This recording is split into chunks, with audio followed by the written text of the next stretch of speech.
Good morning. Welcome to the second day of Indian Writing in English via Literary Theory, a symposium being organized by IEEE Online. The first talk today is being done in a hybrid mode where we have Dr. Swarnalatha Rangarajan from IIT Madras. She'll be speaking to us on eco-criticism and IEEE.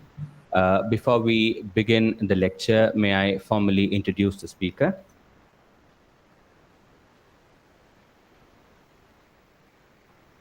Dr. Swarnalatha Rangarajan is a professor of English at the Indian Institute of Technology, Madras, where she has been teaching since 2010. She has been a Fulbright postdoctoral fellow at Harvard University and a Charles Wallace Fellow at Cambridge. She has co edited such books as Eco Ambiguity, Community and Development, Toward a Politicized Eco-Criticism, which came out in 2014, and Eco-Criticism of the Global South in 2015 with Scott Slovic and Vidya Sarveshwaran. And she is also the author of the novel Final Instructions, which came out in 2015. She served as the founding editor of the Indian Journal of Eco-Criticism and has guest edited two special issues of Indian Ecosophy for The Trumpeter. Her monograph, Eco-Criticism, Big Ideas and Practical Solutions, appeared in 2018, and she has recently co-edited the Bloomsbury Handbook to the Medical Environmental Humanities with Scott Slovic and Vidya Sarveshwaran. May I now invite Dr. Swarnalatha Rangarajan, please. Thank you so much. A very good morning to all of you. As you can see from the slides, I think the title of my talk is pretty big. Who and where we are in the Anthropocene, the context of eco-criticism. So pardon me, this is going to be a hitchhiker's guide to eco-criticism. And in the leg which is going to follow at 2 p.m. today, we'll link it to Indian writing in English. So the objective of the first lecture is to give you an overall, kind of, I wouldn't call it an insight, that sounds too pretentious, but an acquaintance with what eco-criticism is. Can we go to the next slide, please? The next slide, please. Yes. So Raymond Williams, I think, famously, remarked that perhaps nature is the most, complex word in the English dictionary, right? So this is my favorite quote on eco-criticism. Please read it. It's up there on the slide. Perhaps I can read it along with you. Are the slides unfurling? Can you see the slide? Am I audible? Request Atul to kind of sound me out on that. Am I audible?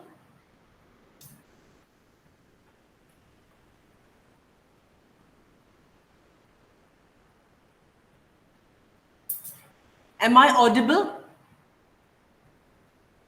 Yes, you are, Dr. Rangarajan. There's some lag in the internet. We are so sorry. Yes, you are audible. We are changing the slide. Yeah. So I hope slide 2 is showing up. Yes, it is. Yes. Yes, thank you. So if you look at the slide, it reads like a koan, right? Before I had studied Zen for 30 years, I saw mountains as mountains, waters as waters. When I arrived at a more intimate knowledge, I came to the point when I saw that mountains are not mountains and waters are not waters. But now that I've got its very substance, I'm at rest, for it's just that I see mountains once again as mountains and waters once again as waters. So is this clever wordplay? Well, the step-by-step discourse on enlightenment is attributed to a 12th century Chinese Zen master, Qin Yuan, who describes a Satori moment. Well, Zen philosophy has Satori, and you achieve Satori not by arriving at logical answers to the koan the Zen master puts across to you. So you'll be given a koan which is as, ambiguous as, what is the sound of one hand clapping? And if you come up with an immediate answer, a yes or no answer, you'll be rapped on the knuckles by the Zen master. So the whole idea of a koan is to get beyond Cartesian binary thinking, right? So that is the spiritual exercise. But let's now go back to Qin Yuan. He's defining a Satori moment for all of us. Are the three understandings the same or different? Asks the master at the end of the discourse. So this is a question which is very relevant for our troubled environmental times. The master passes through three stages of ecological enlightenment. In the beginning, he takes nature for granted. Mountains are mountains, waters are waters. Then he goes on to reduce nature to a mere construct of the mind, a sign within a signifying system. And in the end, realizing his folly, he enters into a larger enlightenment which includes mountains and waters as well as minds. The next slide, please. So my talk on eco-criticism, it's a vademecum of sorts. It emphasizes the importance of recognizing the multiple roles nature can be called upon to play in ecological and literary discussion. Well, the world we live in is witnessing a radical eclipse of nature, to use Frederick Jameson's phrase, in which even the timeless natural order cannot be taken for granted, since nature has been relentlessly modified by man. So, environmental narratives that characterize our times have abandoned the pastoral, or perhaps a kind of romantic return to an Edenic myth of pastoral plenitude or pristine wilderness. And these narratives turn increasingly towards a materialist vision that articulates dispossession, loss, mutilation, extraction, miscegenation, disease, and a whole host of themes that characterize the dark thanatos of environmental pollution, toxicity. So there are innumerable ways that these narratives connect the personal and the political, the home and the world, the rural and the urban, human and the more than human, man and machine, if you want to call it that, the local, the global, the planetary, in a manner which is very similar to the complementary and symbiotic networks of biodiversity. So basically, if you look at that slide which I put up, that engraving is from William Blake's, one of his engravings. There's a little boy who's trying to lasso the moon, right? So that's what is happening to planet Earth. All of us want more and more. We want the moon, right? So, well, what has this got to do with literature? How do we represent this,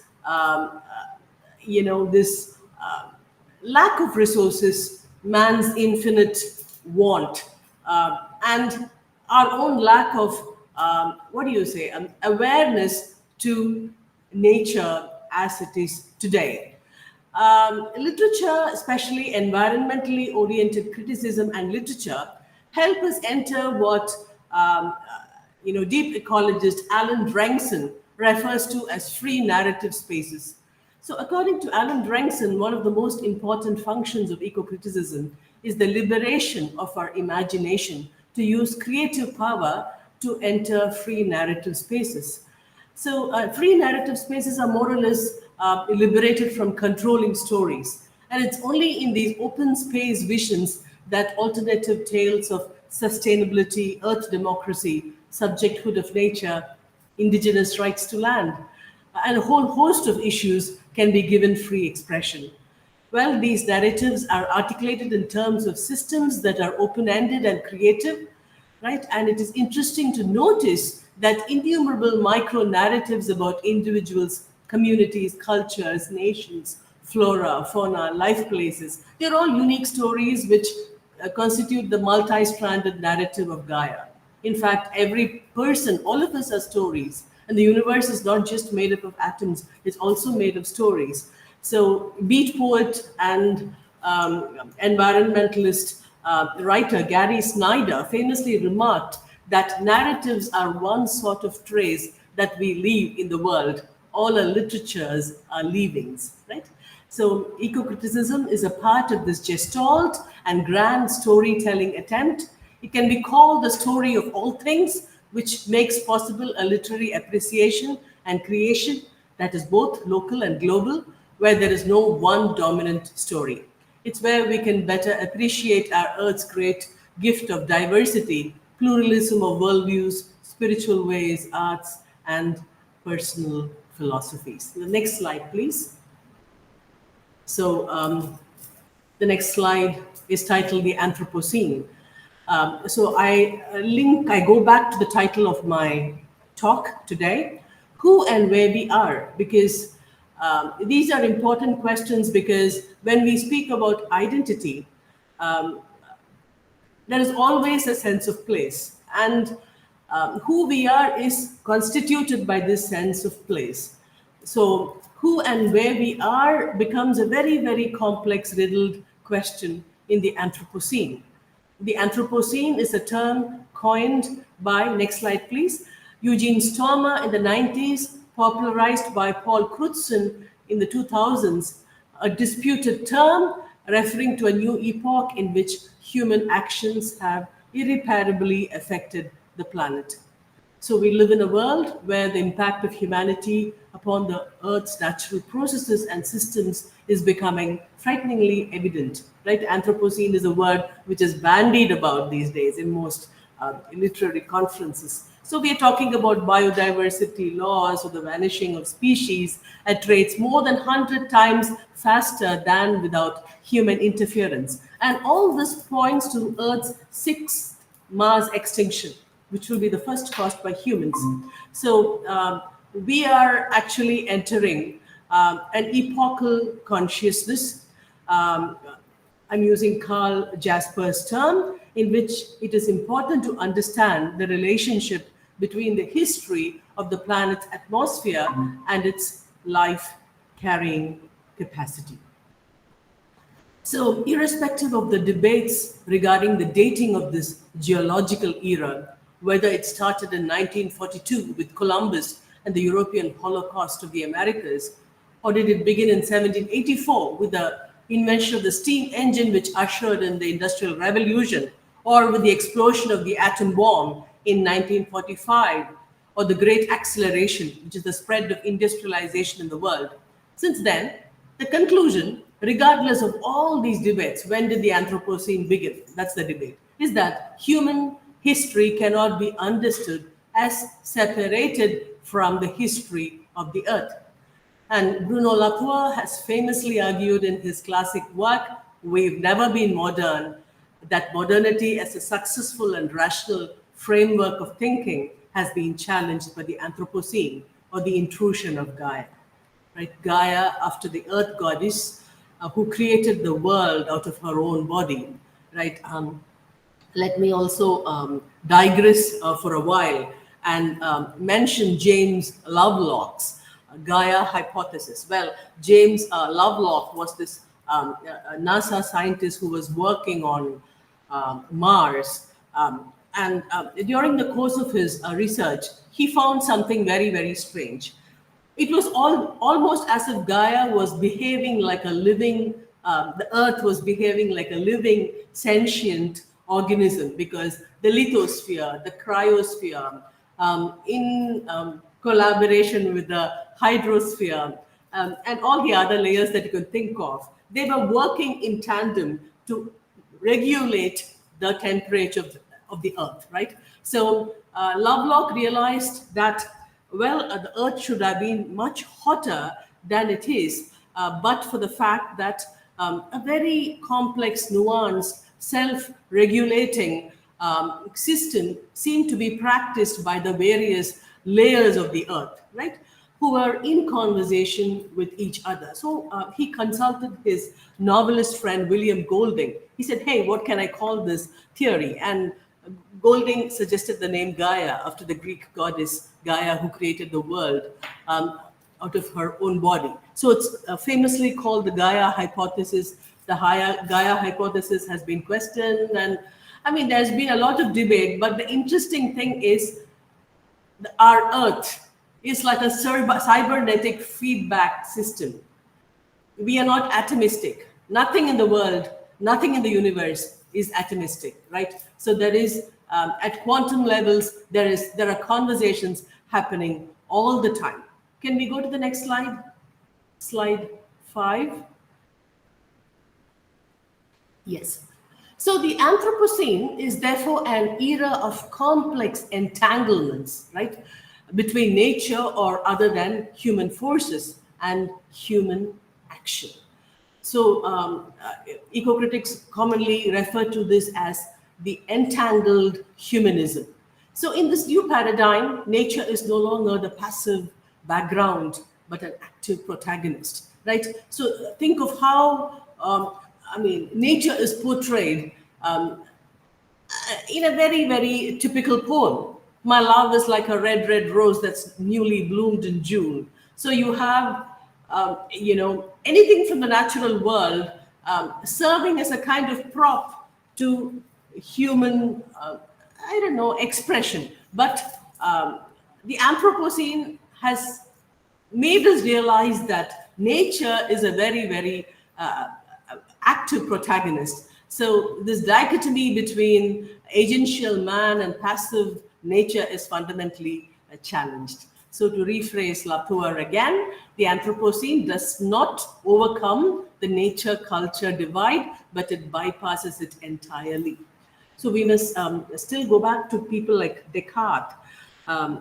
Enlightenment, what the Enlightenment science and thinking did was that it took away this connective, tissue of the human and the other than human, which ancient animistic cultures had foregrounded. For example, Descartes thought that, if monkeys' legs are broken, they don't feel any pain because the entire natural world was thought of as this mechanical clock. So when you turn the hands of a clock, nothing happens. So similarly, if you,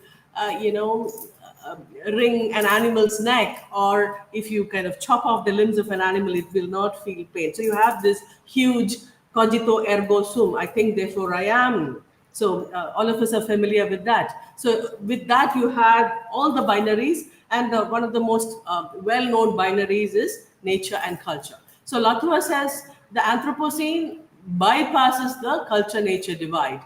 So it offers fundamental challenges to epistemological and ontological, thinking about how we know and how we act in a post-natural world.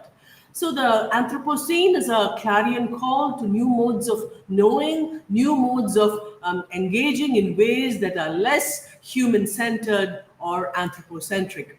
So read in this way, the Anthropocene is inescapably bound with an ethical demand. It announces our need to inhabit this world in a spirit of mindful accountability, not just to those who happen to live amongst us today, but to all the multi-species generations that have come before and will come after us. So that is a unique advocacy function. So how do you find new ways to respond to this planetary tragedy? That's a conceptual and representational challenge to humanistic scholarship. And Amitav Ghosh's great book on climate change, where he talks about, of course, the great derangement, where he talks about a substantially altered world. He says that in such a kind of world, readers and consumers of art will look for traces of these changes in literature and the arts. So any expectation of normalcy, balance, and order will tantamount to the great derangement. So look at our culture today. All of us are privy to a post-natural, post-human world, perhaps, yes. In today's culture, we live in a condition of inundation. All of you are inundated with a lot of data, right? This is the second day of the workshop, and we are up to our necks in fragments of information, facts, and figures.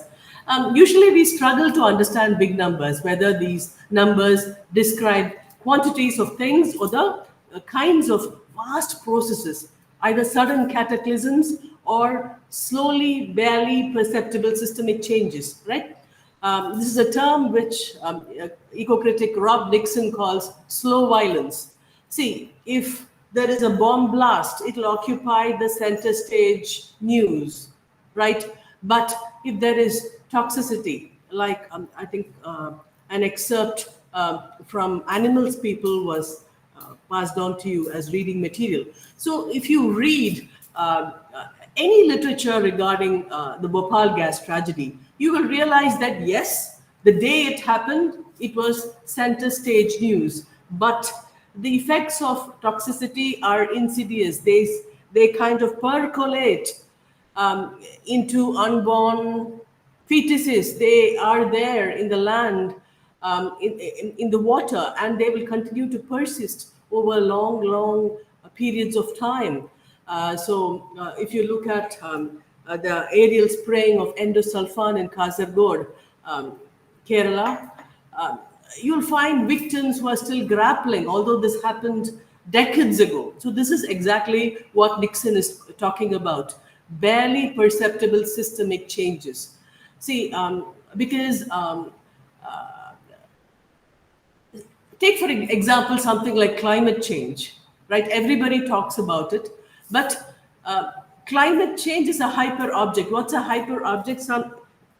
It's so massively distributed, you can't actually say this is climate change, but you can only understand something that is an attribute of it, right? So that way the Anthropocene is very complex.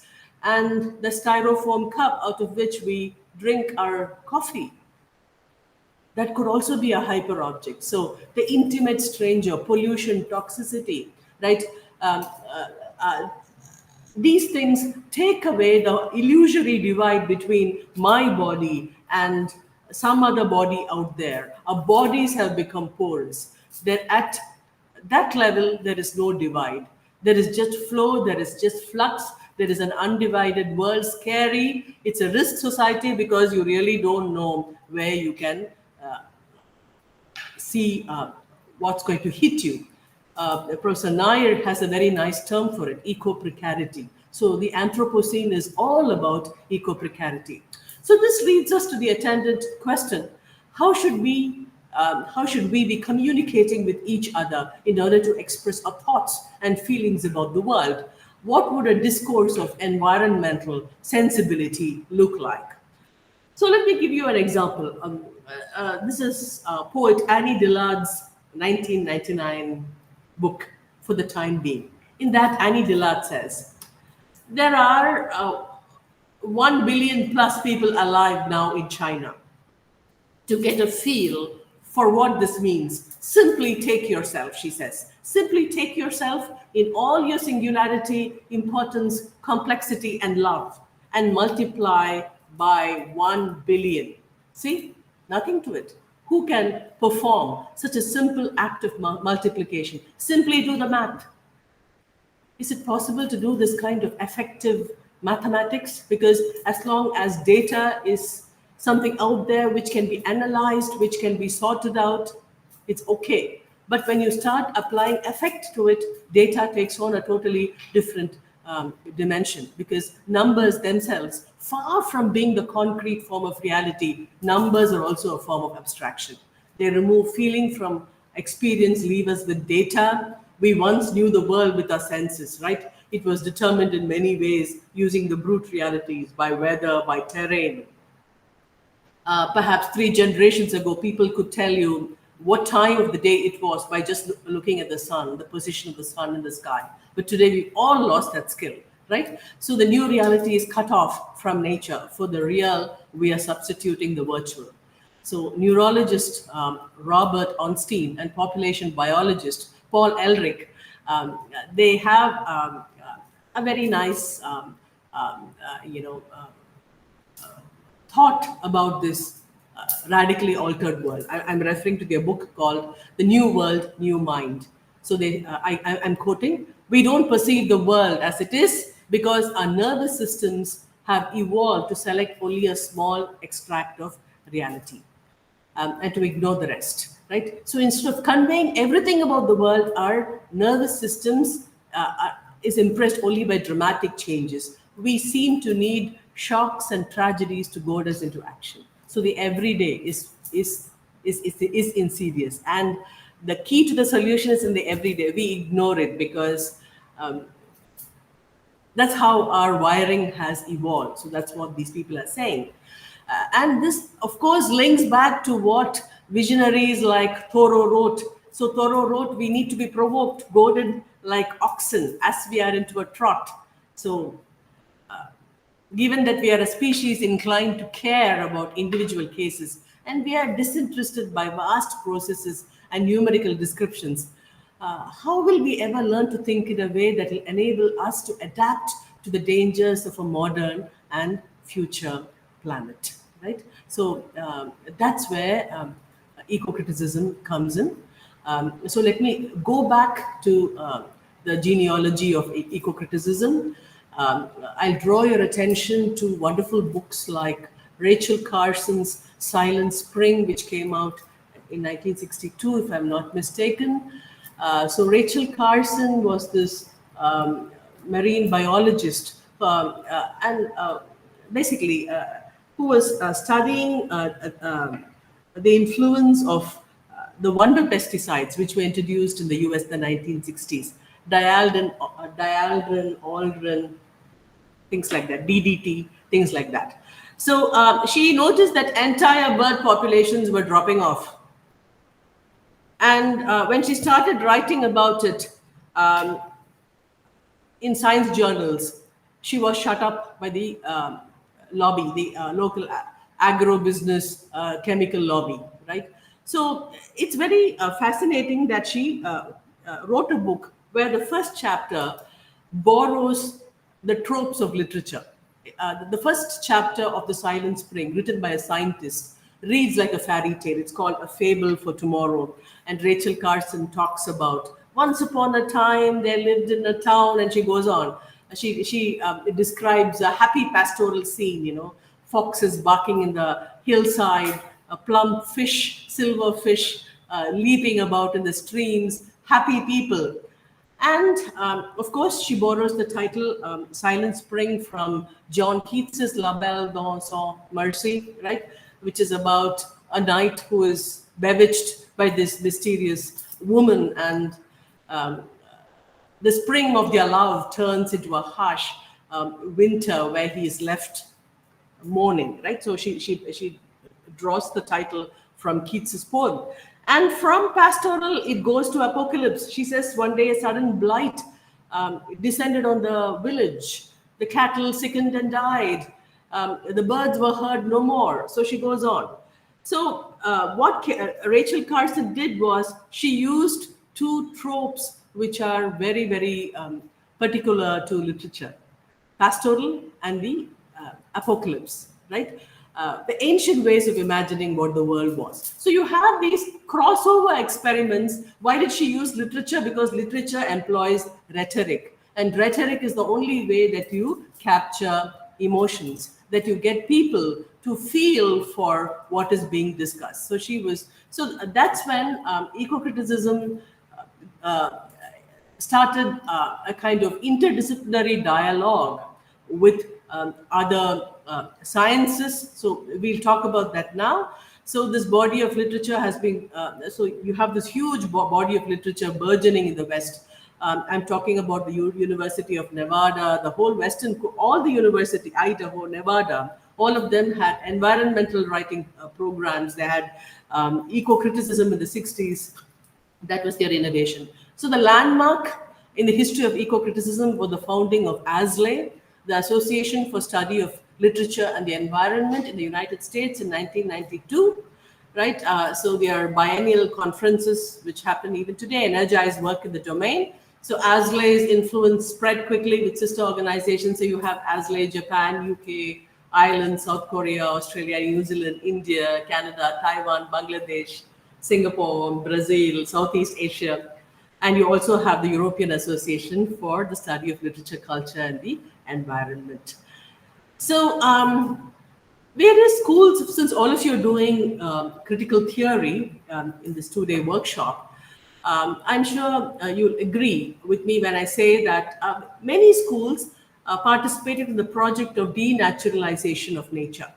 So the revision of which is one of the primary aims of eco-criticism. So in various schools of criticism, such as formalism, new historicism, deconstruction, even Marxism, it became obligatory to declare that there is no such thing as nature, because nature has been reduced to a term within a cultural discourse, a sign within a signifying system. So,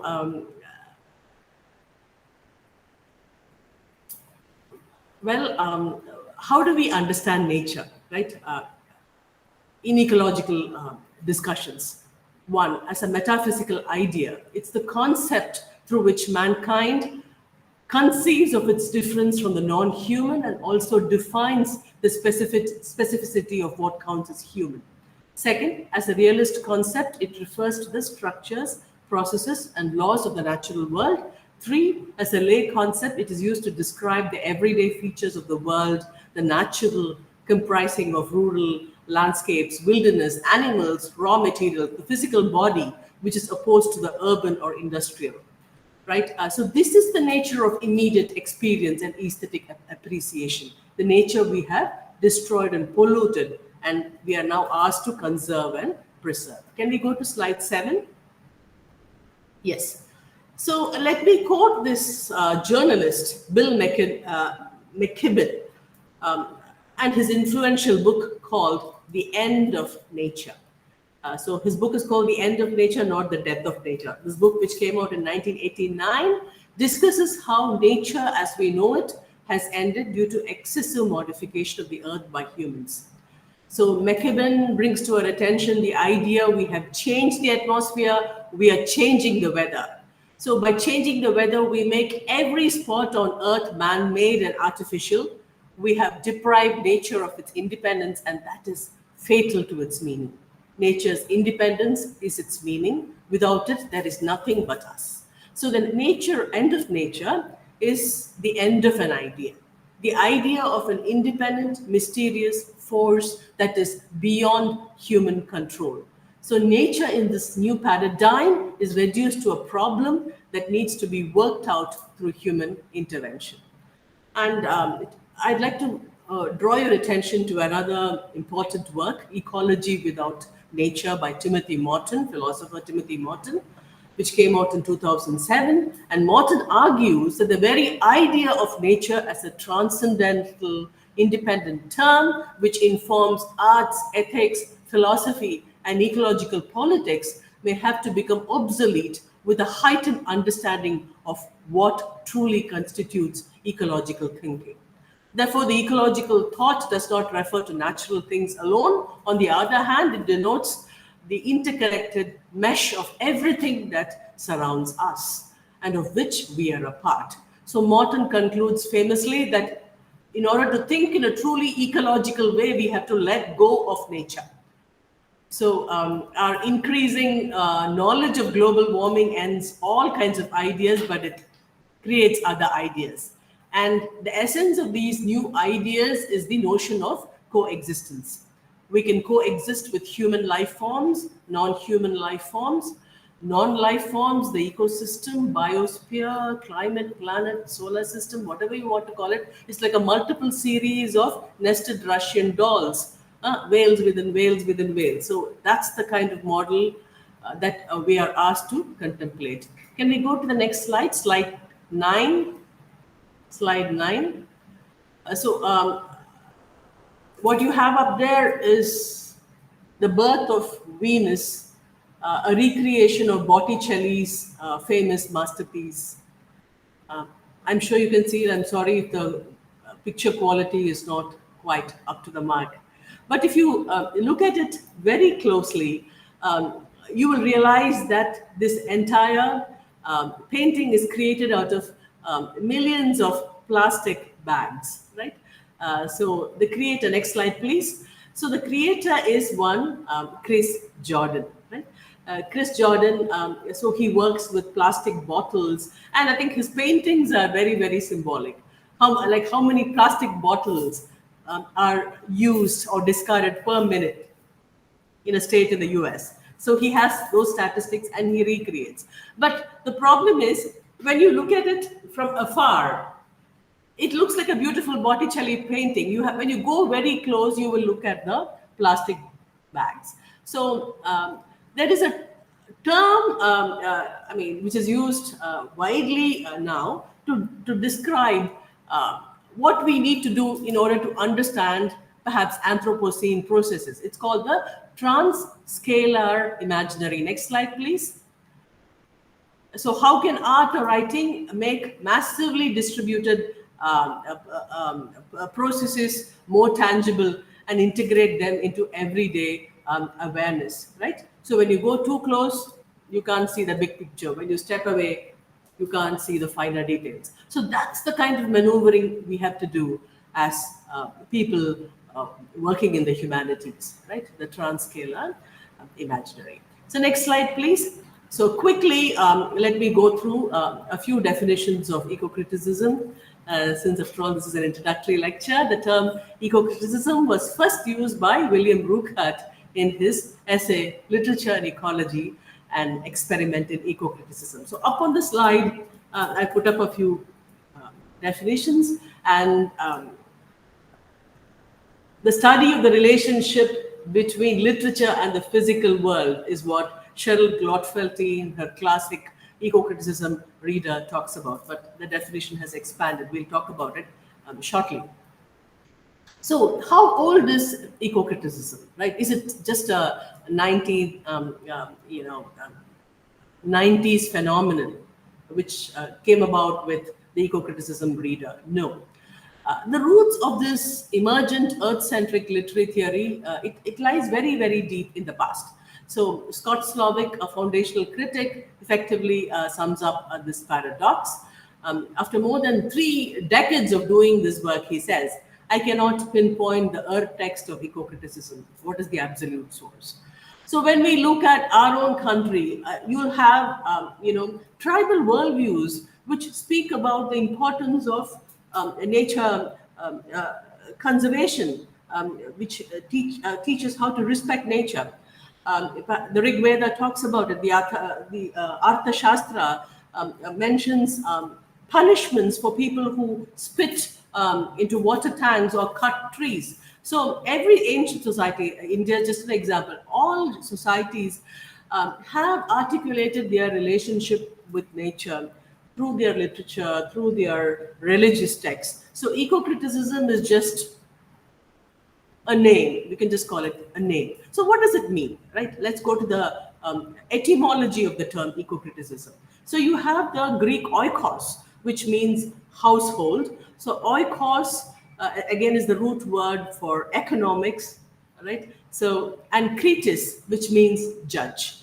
So oikos and kritis. So oikos is nature, our largest homestead, and a kritis or a judge is the arbiter of taste who wants the house kept in good order.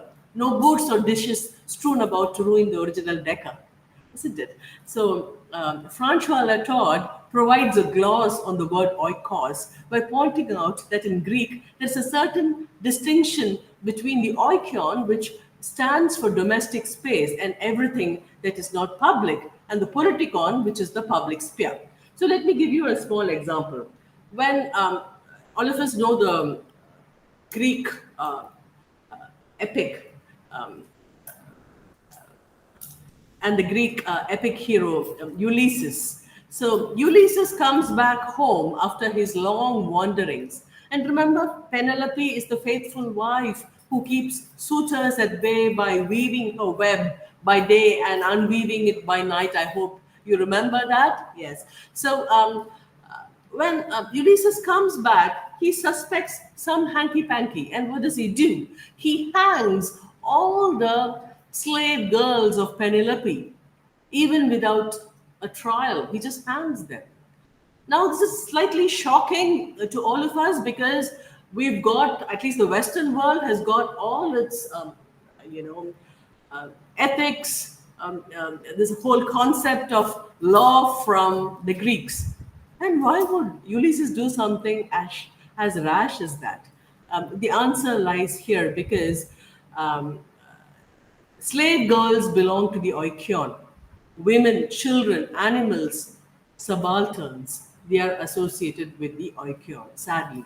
Right? And so Latard says the oikion is the shadowy space of all that which escapes the light of public speech where tragedy occurs. So Letard describes ecology as the discourse of the secluded, and this definition also holds good for ecocriticism, whose objective is to give voice to nature that has been silenced, as well as the other marginalized presences that are rendered voiceless due to the logic of the binaries, which cast nature and culture as opposites. Can we go to the next slide, please? Slide number 17. Yes. So I'm sorry, I have crammed a lot of things here. So how do we talk about the strides made in ecocriticism? You can either use the wave metaphor, but please understand it as a metaphor. You can either use a wave metaphor or you can use the metaphor of a rhizome. I'm using the wave metaphor. So the first wave, it began in the 1980s, defined nature as natural environment, right? So it focused on British and American literature and argued for the protection and preservation of the natural environment from marauding humans. Second wave happened in the mid 1990s because nature was just wilderness in the first wave. Now it became slightly more inclusive. So it started including urban landscapes, right? So you have urban eco-criticism, and also slowly multicultural voices were coming in, and it was no longer so white, the second wave. So the third wave, it dates back to approximately year 2000, and I'm referring to the year 2000 because Joni Adamson and Scott Slovic, in a special issue of Malus, Multi-Ethnic Literatures of the United States, speak of the third wave as the insurgency of the diversity of voices, and they gratefully acknowledge the giants on whose shoulders we stand. So they are actually paying respect to all those ancient cultures which have spoken about nature. So there's a lot of inclusivity with the third wave. So eco-criticism of this period is marked by concepts like eco-cosmopolitanism that reveal the dialectical tension between the local and global sense of place. So I passed on an excerpt from Mailama's life story. So if you read Mailama, you'll find that you can read Wangari Maathai in the same breath. You can also read Ana Castillo's novel about toxicity, Latin American writer, in the same breath. So this is eco-cosmopolitanism because there is a kind of resonance. The local and the global are dialectically connected. Now, I'm going through this very fast because I just have 15 minutes more. The fourth wave, again, was defined by Slovic in the editor's note to the autumn 2012 issue of ISLE as the focalization of theory on the fundamental materiality of environmental things, places, processes, forces, experiences. So enter materialist theory. So you have great theorists like Stacey Alaimo, her book Material Feminisms, which emphasize the inherent materiality of the human body and the natural world and draw attention to how the retreat from materiality and its denial has had serious consequence for feminist theory and practice. So if ecofeminism began as a second wave phenomenon, you have material theories which talk about how matter matters, right? So when we are doing toxic narratives, you understand that matter is all that matters, right? So humans are perhaps as insignificant as non-human life when we are living in an age of toxicity, or when we are living in a toxic scape or things like that. So that's the fourth wave. And the fifth wave, again, 2019 onwards, I think all of us are fifth wave eco-critics. Correct me if I'm wrong, because the fifth wave is all about the challenges of apprehending information about social crises, about environmental crises. How do you manage information? What is the psychology of information processing? What is the efficacy of various communication strategies? So efforts of eco-critics to reach out beyond traditional academic audiences by writing op-eds, blog entries. So whenever you blog, whenever you write a short story or a poem, that's also seen as a valuable addition, as valuable as scholarship, right? Because creative outlets, how do you bring environmental concerns to the larger public space? So that's the question. Can we have the next slide? Um, a few eco-critical positions, slide number 18. There are many eco-critical positions. Time does not allow me, so I'm just picking out two or three. Um, Slide number 19, biocentric deep ecological criticism. Deep ecology, because deep ecology is very different from shallow ecology. Shallow ecology is like, how do I conserve this resource so that humans will be able to use it a little longer? But uh, deep ecology is about intrinsic value. Everything on earth has a right to be here, and everything perhaps has equal value. So how can literature and criticism be used to show the limits of humanism? How can the independent existence and rights of non-human biotic and abiotic realms be protected? So Ramchandra Guha had a huge problem with deep ecology, and he wrote a wonderful essay called The Third World Critique, because he said, first world eco-critics can afford to talk about deep ecology, right? I mean, when you carve out national parks, hey, what's happening is that you are displacing indigenous people. You are creating an elitist space. But look at, global south scenarios. Mahashweta Devi has this wonderful story called Salt, set in a forest where elephants and tribals compete for the same salt pit.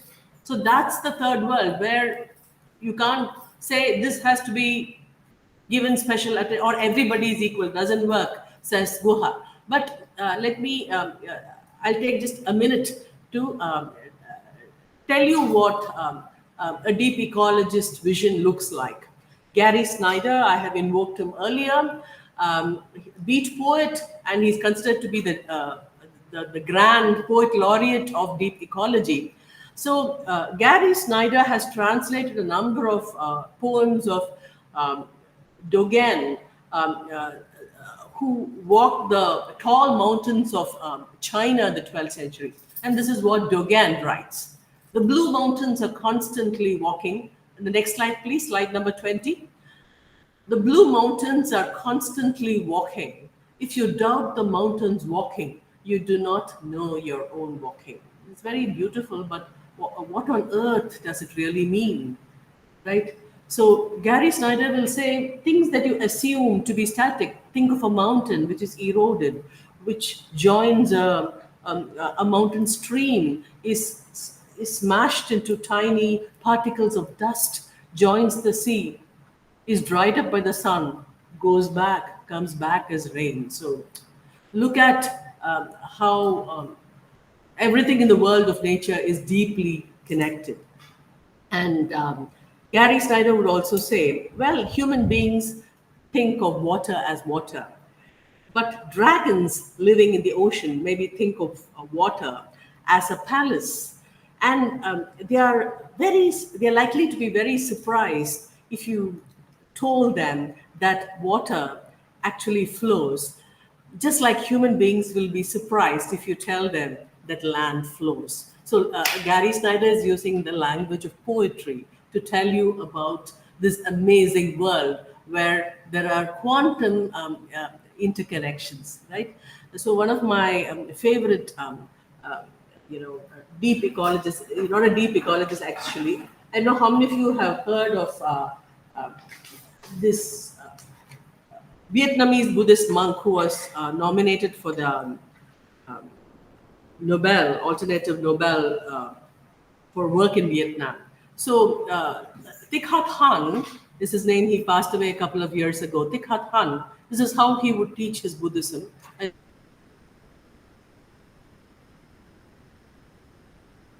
he would show his monks a piece of paper and ask them, what do you see? So if I ask you what you see, the answer would be, I'm sorry, this is a virtual session, totally curtailed by that. So you would say a white piece of paper, but Thich Hat Hanh would say, can you see the tree? Can you see the man who cut the tree? Can you see the cloud which watered the tree? Can you see the cart of the horse which carried the dead tree to the, factory to make pulp for this paper? Can you see? So he said the entire world is contained in this piece of paper. So that's a deep ecological vision. The next slide, please. Slide number 21. So environmental, ecofeminism. Ecofeminism is something which we will discuss later on. But classic questions: how have women and nature been linked? Is it okay to feminize nature? Can women be naturalized? Some ecofeminism has multiple strands. Cultural ecofeminists don't mind this associating of women with nature, but radical ecofeminists will have a problem. But if you're a global South ecofeminist, you would probably tell me that whenever nature is exploited, it's women who are affected the most. Poor women who have to walk long distances to collect firewood and fetch water. Vandana Shiva, the scientist and one of the most popular ecofeminists in the country, has a lot to say about all this in works like Staying Alive. Read her. Next poem, next slide, please. Slide number 22. This is a example of an ecofeminist poem, Kamala Das. It's about the birth of her son Jai Surya. Just look at this. It was again the time of rain, and on every weeping tree the lush moss spread like eczema, and from beneath the swashy earth the fat worm surfaced to explode under rain. It rained on the day my son was born, a slanting rain that began with the first labor pain and kept me company, sighing, wailing, and roaring when I groaned. So, whether it is the fecund earth or the fecund woman giving birth, I mean, you can immediately see the connection. So, so when we talk about ecofeminism, we are talking about valorizing the female body as well. So there are many interesting revisionings of epics by feminist writers from India. You can read Ambai, In the Forest Adya, right? Or you can read Volga's a short story collection, again about the Ramayana, where women talk about their bodies. Women, undo the harm that has been effected by male written, male centric epics. These are very fascinating ecofeminist exercises, right? I'm running short of time. I should not digress. The next slide, please.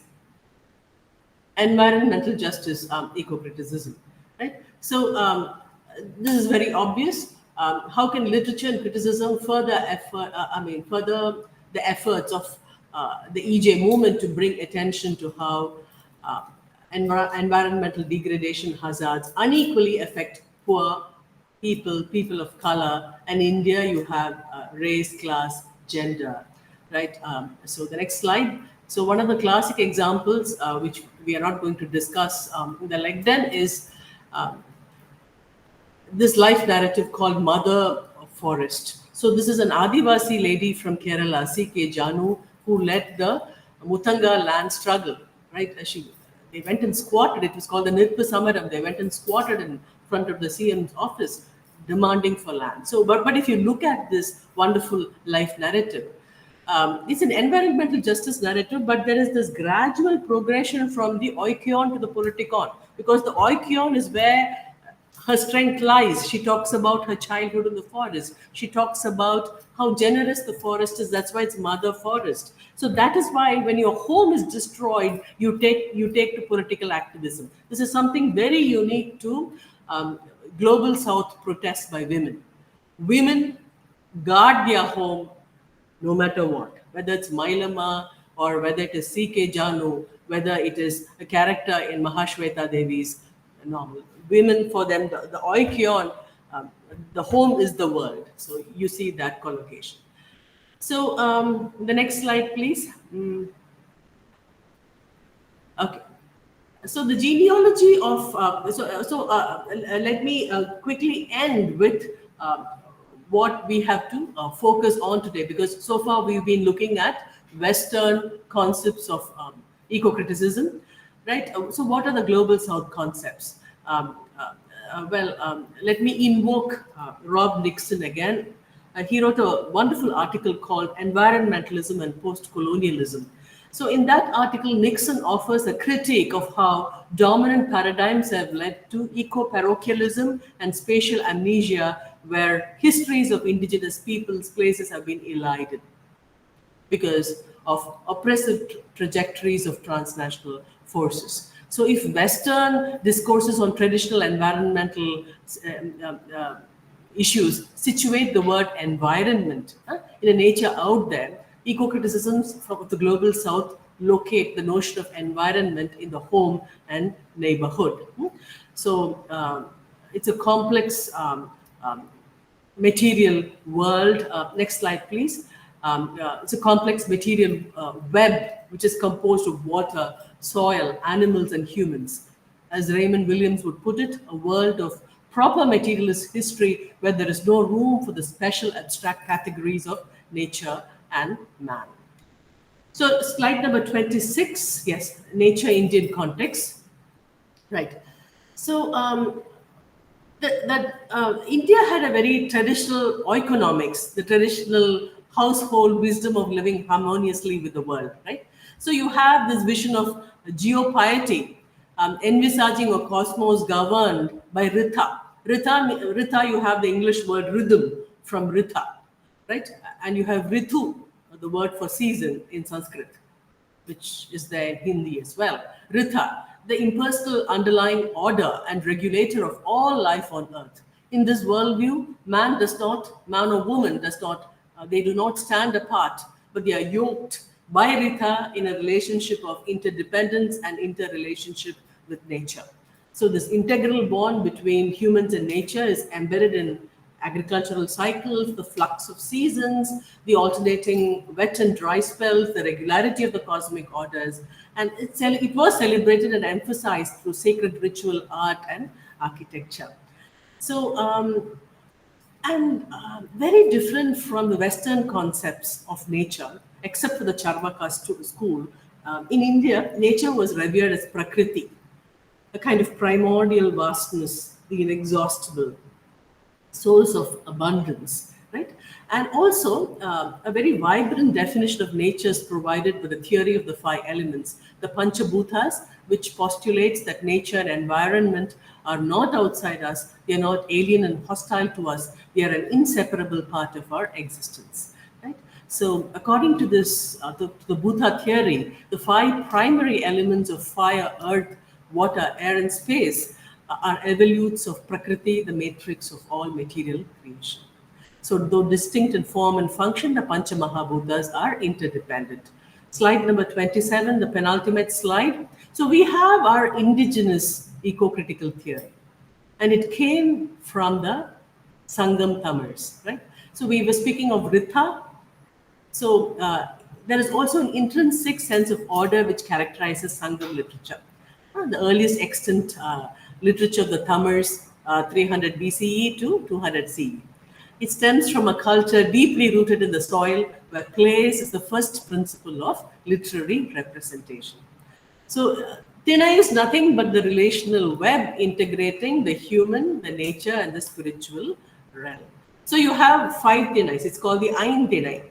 Kurunji, the mountains. So, for example, if you're a mountain dweller, a particular emotion is associated with the Kurunji. There is clandestine love. And the god who is associated with the Kurunji is Murugan, who kind of courted this tribal girl, and got married to her. So, it's just not one thing alone. It's the occupation, the cultural worldview, the deity, everything is yoked, linked together. So Kurunji mountains, Mullai forest, Marudam pastoral fields, Naidal the littoral zones, and Palai. Palai, see, although there are no deserts in Tamil Nadu, but even back then they were talking about desertification, the parched zones, the deserts. Right? So the earliest theoretical knowledge of Tinai theory has been found in the Tolkappiyam, an ancient primer on Tamil grammar. Today there is a revival of Tinai studies in Indian academia. So it is pioneered by one very well-known Tinai scholar, Professor Nirmal Selvamani, who used to teach in MCC and later CUT and Central University of Tamil Nadu. So I think his research focuses on the contemporary relevance of thin ice studies and the ways it can benefit from comparison with related theories like human ecology, social ecology, biogeography, bioregionalism, nativism, and so on and so forth. Right. So the last slide, please. Yes. So this is a very lovely poem. It's from Natrinai. So if you can take a minute to just read this poem. This is a love poem. This is a girl who wants to romance her boyfriend, right? Maybe they are married, or maybe they are engaged. We don't know much about it. O chief of a littoral domain, where in the sweet watered ford the right walled and white conch shells sound sweetly like the Vilari tune of the newly arrived musicians, our mother spoke at length. The greatness of the Punnai tree, thus, my friends and myself, when we were young, sported in the sandy beach. There we forgot altogether of the ripe seed of Punnai, which we buried in the white sand. Later it grew into a young plant, which we nurtured with love, feeding it with ghee and milk. So the Punnai tree is your elder sister, sweeter far than yourself. So, Chief, we feel embarrassed to sport with you beside it. Should you consent, there are other trees which rich shades where we can sport. So, I do not want to make love to you under the shade of the Punnai tree, which is like an elder sister to me. So, look at this kinship term. And look at how everything is integrated here. You know, you have human emotions, you have the tree, and if you read other poems, you'll have the deity also coming up, right? So, I would like to conclude by saying that, well, there's a lot we can say. I haven't, I mean,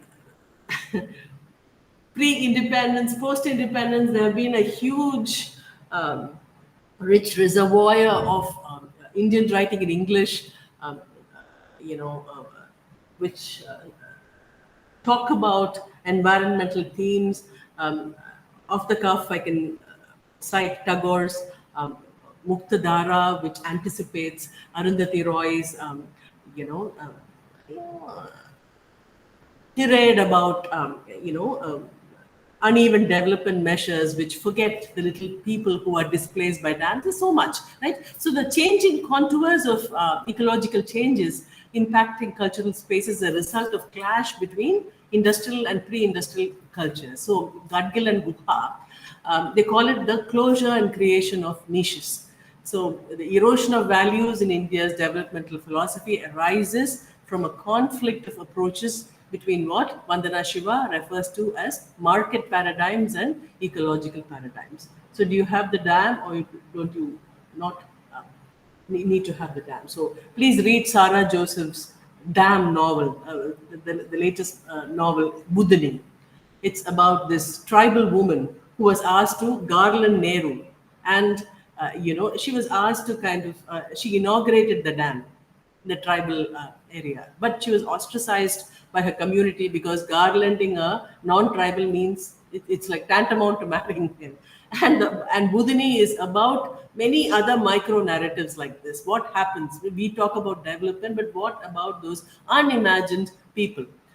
So we can say that the objectification of resource use in both colonial as well as the post-colonial stages of our country's development has resulted in a fissured land, ecologically and socially fragmented beyond belief. So ecocriticism is one way to hold these tensions, one way to perhaps imagine what these unimagined lives have actually called. Thank you.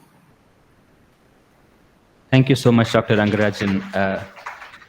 Would you be accepting questions from the audience? Yes, if you have the time. I'm sorry I took up your 1 hour. Not a problem, not a problem. We'll have some questions from the audience. Yeah.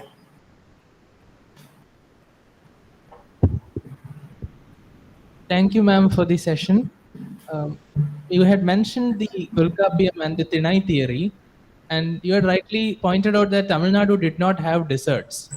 But still, the Pala Thinai, it talks of a place that is like a desert. Yes. And also, if you look at the purported occupants of the other Thinais, they are all people doing some respectable profession or the other. But when it comes to the Palathinai, you have dacoits and you have thieves and Absolutely. antisocial elements occupying it. Absolutely. So when we consider the fact that this was written, Tolkappiyam was written a long time back, uh, and Tamil Nadu was even richer. I mean, from an ecological perspective, it was even richer than it is now. Could it have been predicting a kind of derangement of both the land as well as the human mindset uh, if the humans continued to live in a way that was not just ignorant of nature but also selfish beyond reason, if selfishness could at all be associated with reason? Thank you so much. I think your question has a lot of ecological wisdom. I think you answered your question yourself. And I was also reading, it's a very interesting point that you've raised. There is this Tinai scholar, Professor Selva Kumar, who writes about how you're right. The Palai is yes. So the flora and fauna, you have the Kalli chedi, the cactus, you have vultures, you have rapacious thieves who kind of fall on passers-by, and you have Kotravai Durga, who is the fierce, very, very fearful deity of blood and gore, demanding human sacrifices. So, Professor Selvakumar also talks about, I believe, as punishment, even during the Sangam times, um, people were asked to relocate to less fertile regions of Tamil Nadu. So it was kind of a punishment, like China's one-child policy. So one of the, I mean, there were a lot of environmental novels written, uh, the names which I'm forgetting now. One way to punish them was to send them to a place where there is environmental toxicity or where nature is not benign. So, Palai is a state of mind. It can be a material condition, or the Sangam evocation of Palai is perhaps also a very, you know, they were foretelling the future. Perhaps it was a kind of apocalyptic visionary exercise. Clearly, deserts are just it's so Scott Slovic in a forward he wrote for my latest book. So he says, we are all desert people. Think about it. We are all Palai Tinai dwellers. That's the Anthropocene condition. We may not recognize it. So if you want to read about water wars in the country, speculative fiction gives you all this elbow space, right? Ruchir Joshi's The Jet Engine's Last Laugh. Or if you want to understand the post-human in a toxic society, Indra Sinha's Animals People. So what the world will be, we cannot imagine, but we can speculate, and perhaps there's a speculative element. Thank you for the question.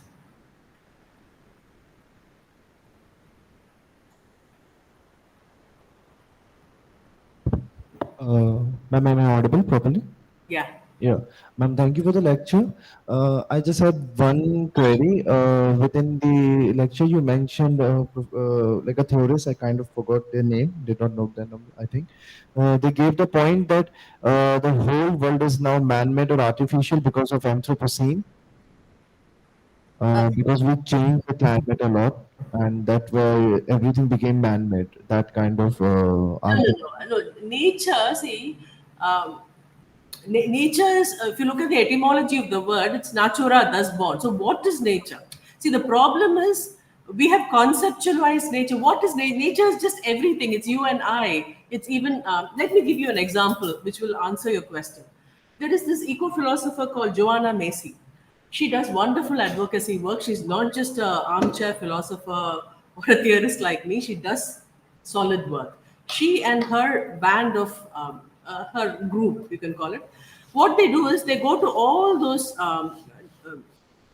sites in the western coast of the US where nuclear material has been stored away in containers buried in the sand, because radioactive material can leach, so you have to check the containers for all these leaks. So they do that. And in addition to doing that, they have converted these sites into prayer sites. They pray to the green fire. It's again a kind of, what do you say? They invoke the green fire so that we do not forget it, right? So the idea the idea of the holy is very, very different in our traditional understanding. but to call a contaminated, fear-inspiring site holy and pray. So this is a different paradigm. So that's exactly what nature also is. Nature is not this transcendent other. You can't call her like Wordsworth, mother, nurse, moral guardian of all my thoughts. No. See, nature as the other. We can't run to her for solace anymore because we are that. We have become that. So hurricanes and earth slides are no longer acts of God; they're acts of man.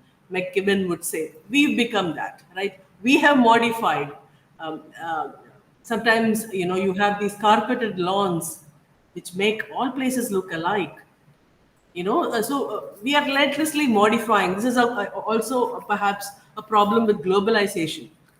We are trying to make every place look like the other. I mean, I'm not saying, but nature is everything. So instead of what is good about this paradigm, however, is um, it is dark ecology. Timothy Morton's term again. Dark. You can't say not in my backyard and just dump it away into your subconscious or dump it out of your courtyard. No, that doesn't work. You have to embrace it. You have to work with it. You have to hold it in your consciousness. If you are a poet, you write about it. If you are an installation artist, you put up something which need not be aesthetically comfortable to the viewer, which can shock them into a different kind of awareness. So that is nature.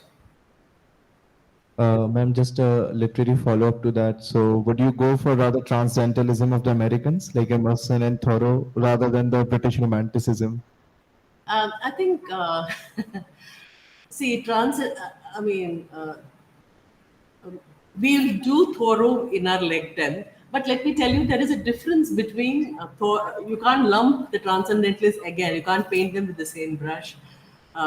Whitman and Thoreau are materialists, whereas Emerson was but you can't transcend. No, what can you transcend? There's nothing to transcend. So when Emerson talks about the transparent eyeball of God, um, God perhaps is Argus-eyed in the Anthropocene. It is not one person out there looking at the earth. If you look at Milton's Paradise Lost, this whole idea of the earth being hung by a slender golden chain, from the floors of heaven. So that Eden we have lost, right? So it is a dark Eden which we have to recreate and kind of. A good resource would be Harvard University's, Center for Environmental Studies. I think Harvard University Press has brought out a series of books: Hinduism and Ecology, Christianity and all world religions and ecology. So the whole challenge is to see not a transcendental God, but an immanent God, somebody who is there, right? You can read it's December, it's still the Margari season, as we in Tamil Nadu would call it, and where every temple would have a rendering of Andal's Tirupavai. But if you close read Andal's Tirupavai, you will realize that she's actually talking about the poetics of water.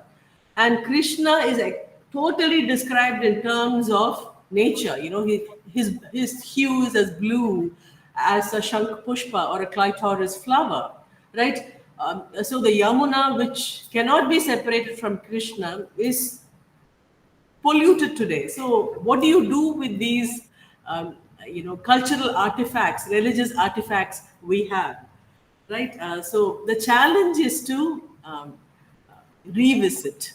The challenge is to evolve theories of stewardship. So when Lynn White Jr., the Harvard scholar, came up with this controversial essay, the ecological roots of our, the religious roots of our ecological crisis. He picked on Genesis book, chapter 1 and 2 of the book of Genesis, which talks about the creation of the world. So he says, scholars for centuries have been misinterpreting chapters 1 and 2 because the book of Genesis says God gave dominion to man over birds that fly in the sky and fish that swim in waters. So that led to a huge controversy and also to a very good, response from the biblical scholarship, people who are practicing biblical scholarships. They came up with new ideas of stewardship, how the Christian religion actually talks about stewardship and not dominion. So it's again a re-semanticization that eco-criticism is actually talking about, because as we conceive, so is our reality, right? So this representation is important, right? And so that's the greeting of literary theory, like everything from an earth-centric perspective, right? We cannot afford, because everything is eco-criticism in that sense, right? You have post-colonial eco, you have everything. You can just add eco as a prefix or a suffix, because gender. Again, we have eco-fem. Everything relates to the earth because we are of the earth. We are living on the earth, and there is this subaltern, powerful other politics at play in so many different ways. So how do you sensitize? How do you bring that into the light of awareness? How do you, the shadowy space of the oikon, which Letot talks about, how do you kind of give voice to it? How do you valorize it? That becomes eco-criticism, right? At least the function of eco-criticism in today's time. First wave eco-criticism is nice. Nature can be transcendental, but we have moved away. The times are different, yes. Thank you so much, Dr. Rangarajan. It was amazing. As in, we had some glitches while starting out, but then thankfully we could see your slides here, and we would have loved to have you in person here, but then unfortunately that didn't happen. But then thank you so much. Thank you so much for that lecture. And if there are more questions, they can be shifted to the lecture demonstration. So that's at 2, right? Yes, that'll be at 2. So we'll meet again at 2 o'clock. So thank you so much, Dr. Rangarajan. Thank you so much.